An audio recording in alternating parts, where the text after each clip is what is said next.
Welcome to We Make Children's Books, the podcast that takes us through the imaginative minds of children's book authors and artists. I'm your host, Barney Smith of Storycomic.com, and we're honored to have with us the nationally recognized writer and Vermont author of Dear Aunt Bea, Rebecca Cummins.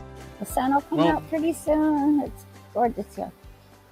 That's right. And as of this recording, Rebecca, this is technically the longest day of the year that we're experiencing right now.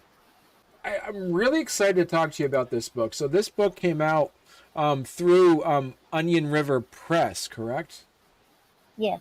Yeah. Talk to us a little bit about this, your inspiration behind writing Dear Aunt Bea.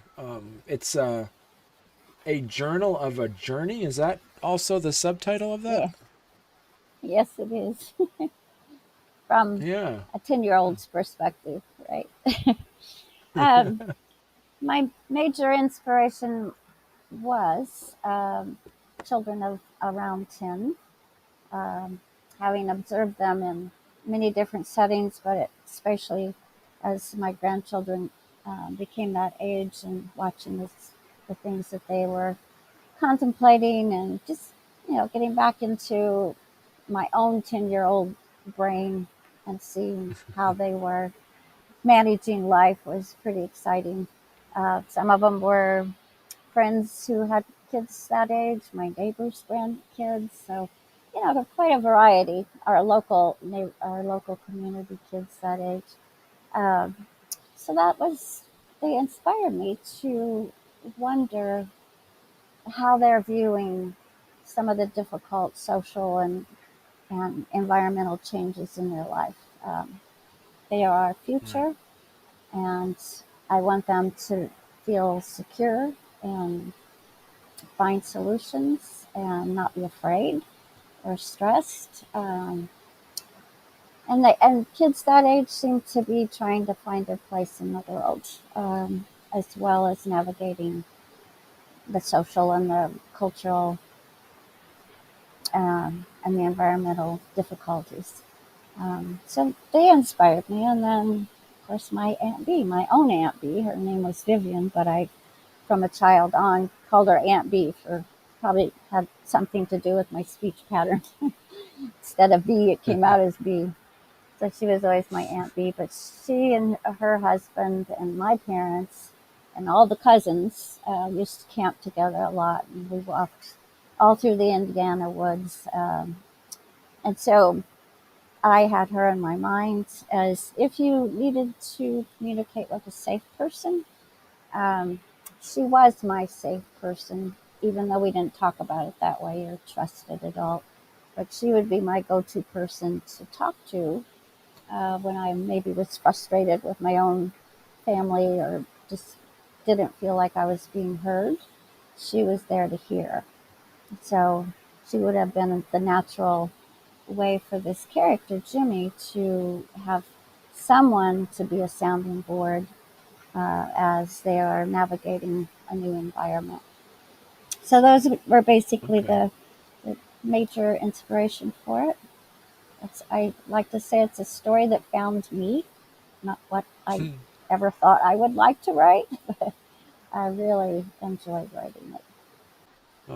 Because you wrote it with the character Jimi, which was the main character, kind of embarks on a journey of, discovering this new environment. How much of this, as you mentioned before, is an inspiration to your own childhood? So in a way, could it also reflect as a almost a memoir in some aspects too? Mm.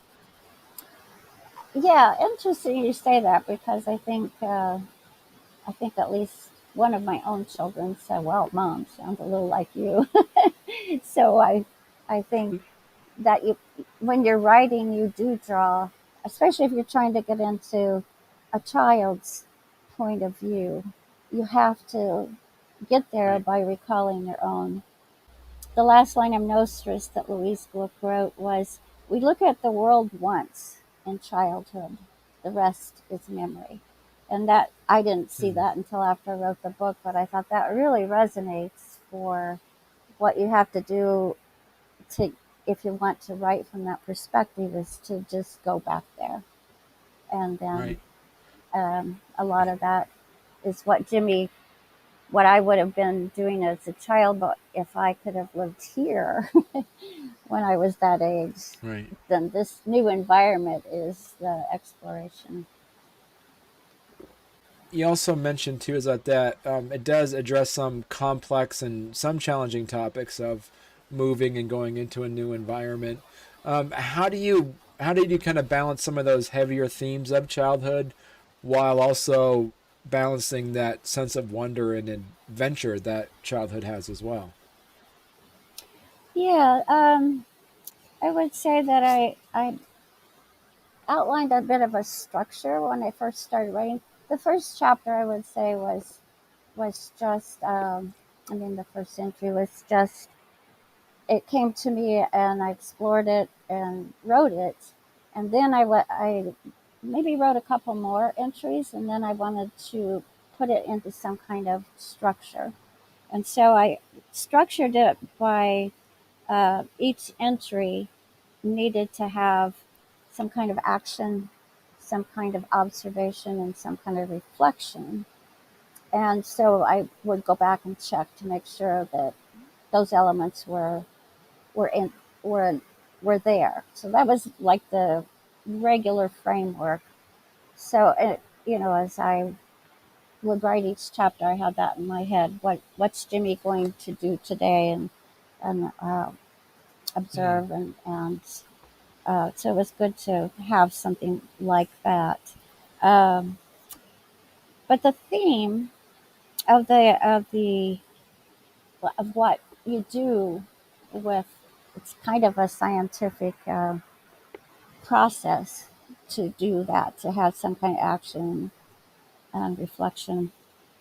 And what ideally that leads to wonder, and more wonder comes from the first step into that world. Observation is strengthened by practice, and the reflection, hopefully, especially with research Hmm. of facts, can really lead to a child or a person having some kind of a reasonable hypothesis about what's happening. And then Right. hopefully that leads to empathy for others and solutions. So that's kind of what the internal working framework was for me to keep it somewhat consistent. So then anything that came up in a day is something to explore. And the artwork came into that part of Jimmy's experience of exploration. And then it just, kind of expanded from there. What would Jimmy be thinking today about, a little bit of a walk in the Right. woods? What would that inspire? So it's not a big And so scary does this woods.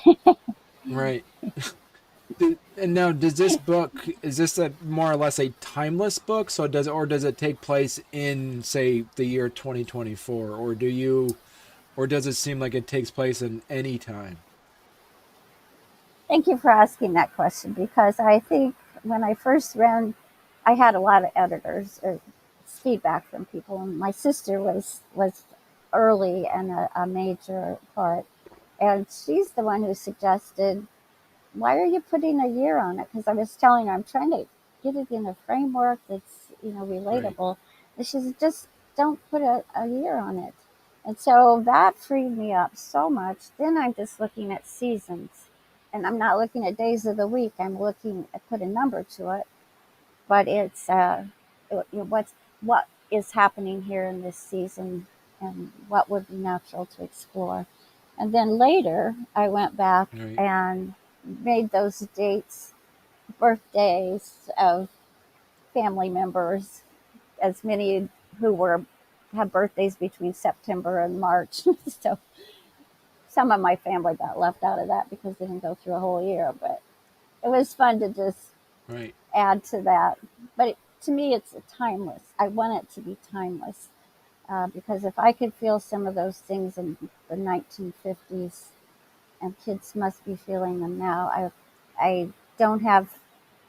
I think that those are just there are things happening in the world in different eras, that children may be concerned about, but it's I think it should translate to whatever you're worried about.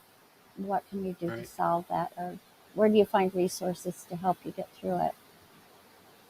So thanks for asking that, because it was important to me. It was a big thing when I didn't have to put a date on it or a year. Right. Yeah. Now, but what about like for instance like kids these days because it takes place you said there's it's very nature themed as well. Um is there any discussion of climate change that happens in your book at all? Yes, I allude to it in several areas. Mm, Jimmy wonders about her father's impact on the environment, and then their neighbor at the top of the hill begins construction on new things, big projects that are going to impact what happens to the streams. So there is that kind of several times of alluding to a concern for climate change. But be- right. because of that, because Jimmy studies and learns, then they begin to develop ideas for making an effort to help in those solutions, find solutions or contribute in good ways to minimizing the climate change. So it's it's slow growing. It's not a real punch. It's not uh, a thing that you would necessarily notice unless you're just reading through, because it's like Mm, dipping your toes in it, which a child would do. A child's not going to necessarily jump in with, you know, big questions like that. But right. definitely it's meant to address a concern about climate. Right. Now, so how do you see with is so that this is who would you say is the main character in it? Is it Jimmy? Is it Aunt Bee? Or is it the the landscape or the environment around Jimmy that Hmm. is centered to the story? Wow, that's interesting. Yeah, perhaps perhaps it's actually the environment. We're seeing it through Jimmy's eyes and hearing it communicated through the writing. Um, Another generation had opened Jimmy's eyes to the world, but that's very interesting because I think my own focus in writing was just to be through Jimmy, but was really about what I love here, what Mm, I love about Vermont. right. Yeah, and exploring things. And So, you, but yeah, so that's, yeah, we mentioned before, like also is like your background is in teaching and in education, and how is how has your background in education affected you as a writer? uh, so I, I taught eighth grade literature for many years, and I would read 10 stories, 10 short stories to find one that I could share in the class. And so because I had a lot of boys, you know, in that era when I was teaching, to keep the attention of the whole class, you had to capture the interest of the little bit rowdy boys. So I would Mm, screen through, what are these kids going to want to read together and how can I make that interesting. So I think that period of time was really exciting because I read so much with that thought in mind. What does a kid want to hear? And then as a principal, I didn't have time to read, but I certainly observed a lot of student behavior and concerns and why they acted up. I had the discipline, of course, so um, mm, very interesting what kids bring to that to inform you about what's happening and why they react the way they do. So those are probably good things to keep in the back of my mind. Well, hey there. If you're enjoying our podcast, don't forget to subscribe on YouTube or leave us a 5-star review on your favorite podcast platform. Your support means the world to us and helps us keep this show going. We love hearing from you, so any feedback is welcome. And thank you for being a part of our podcast family and for all your support. It truly means a lot to us. I'm just kind of curious to talk to you also about your role as a writer when it comes to building this. You mentioned before it took you about 2 years to get the book together. Yeah, yeah, from the beginning of when I started writing, and then we went through a lot of process with sharing it with my husband, getting his input, and I had shared it with grandkids, but I had one who's at that age that was really important to hear their impressions of what got actually excellent feedback from that child, and then my neighbor. She was a teacher and a principal, and we walk every day. And I shared it with her, and she came up with so many helpful strategies. And then by the time I had it completely roughed out, actually, I would have said I thought I was done with it. That's when I started looking for a publisher, and I wanted it to be Vermont. So Onion River, I read about it and got in touch with Rachel Fisher, the managing editor. And after we met, it still took about probably a year Hmm. to finish that process with a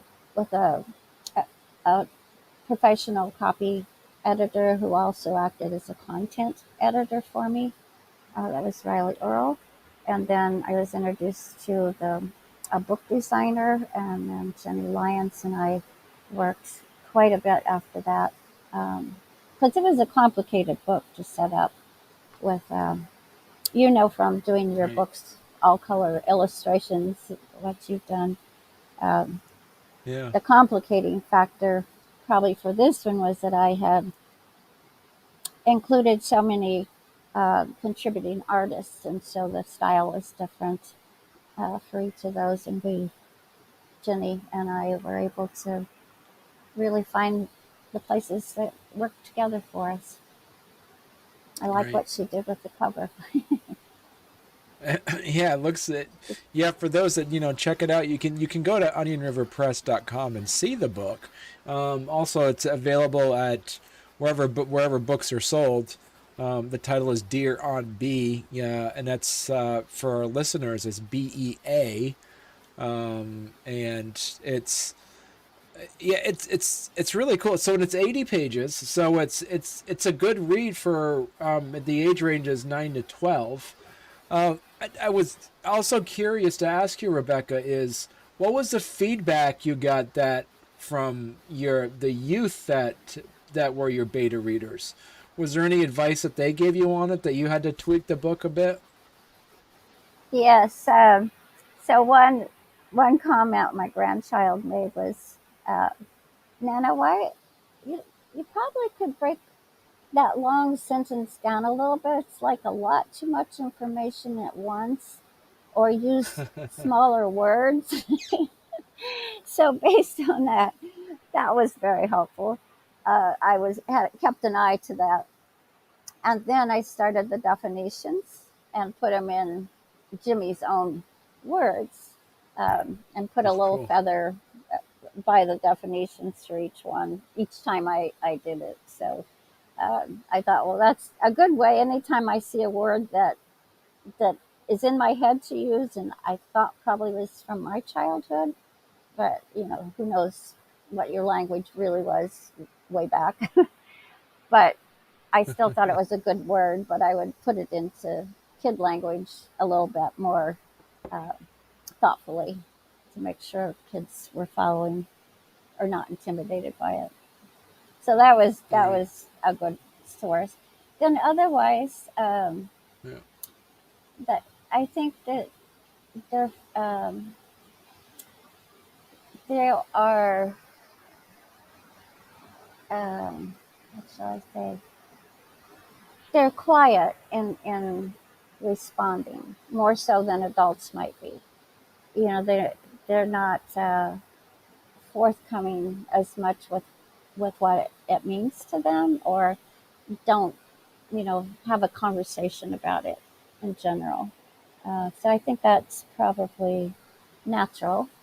And I will say I'm going to have a very exciting experience this fall in September. Um, I had shared the book with a principal, and then she had shared it with a couple of teachers.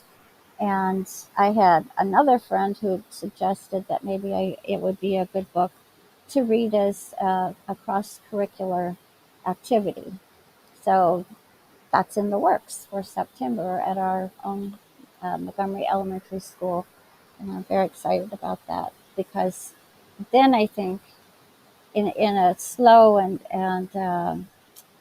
more focused way of reading it together as several people reading the same book, I think that will bear fruit in ways that I can't know.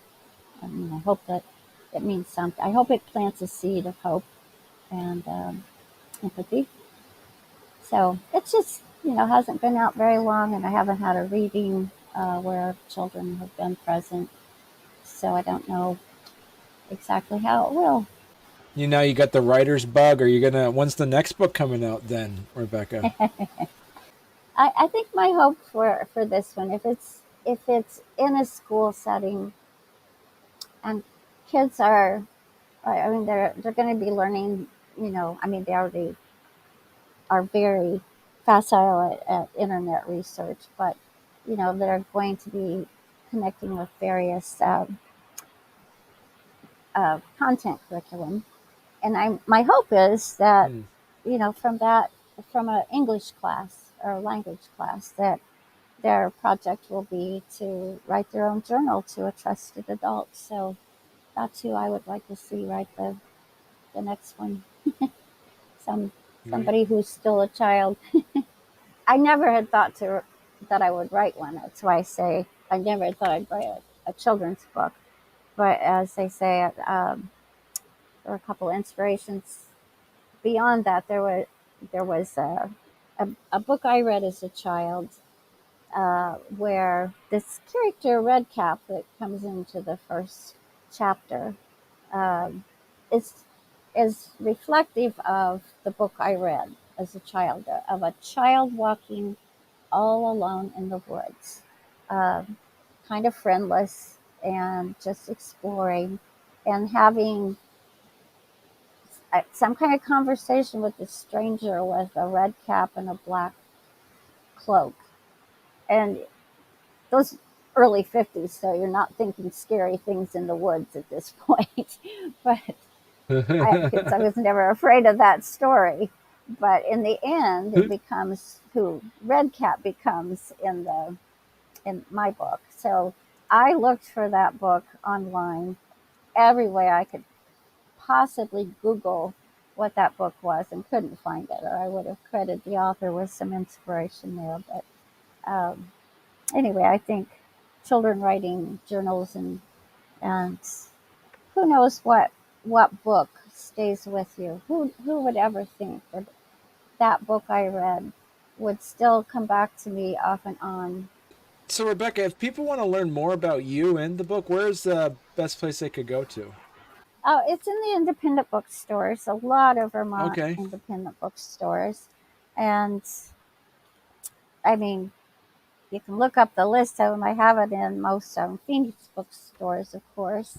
But Right. there's one in St. Albans, the Eloquent Page. There's one, Bear Pond Bookstore in Montpelier.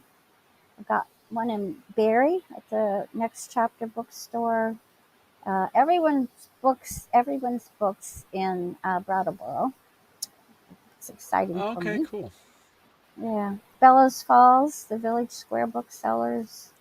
Um, then I think a couple others I don't have written down, but then it's also available, like in some of our local craft stores. There's Crafty Little Shop in Montgomery, Barnell Bistro in East Berkshire, J Country Store in Jay, up the mountain, Boston Post Dairy in Enosburg, and Moss in Morrisville. I just went there uh, within the last month or so and met them. They've moved across the street into that nice new building. Right. So that we talked about journal writing, and I think that she placed it close to where she sells journals, the blank journals, so that maybe kids will pick up a journal and start their own. Share it publicly because I'm shy.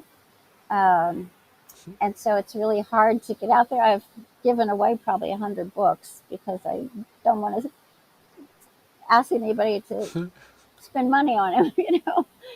Some people have bought them anyway, but You can purchase it also, as you mentioned, at Phoenix Books. You can go to onionriverpress.com and order the book directly. It's always good to support, as you mentioned, support local local bookstores, local independent bookstores. It's always a great point. Well, this has been great, Rebecca. Any final comments? just want to say how much I've enjoyed listening to your interviews with other people. And I read the comment about you being the Mr. Rogers of the artist author podcast interviews. That's right on. You are the Mr. Rogers. I like that. And I'm watching your videos of road songs. Oh, you're watching those? Yeah. Yes. 5 years ago. They really wear well. It's really. Well, thank you. It's really thank good. you. Yeah.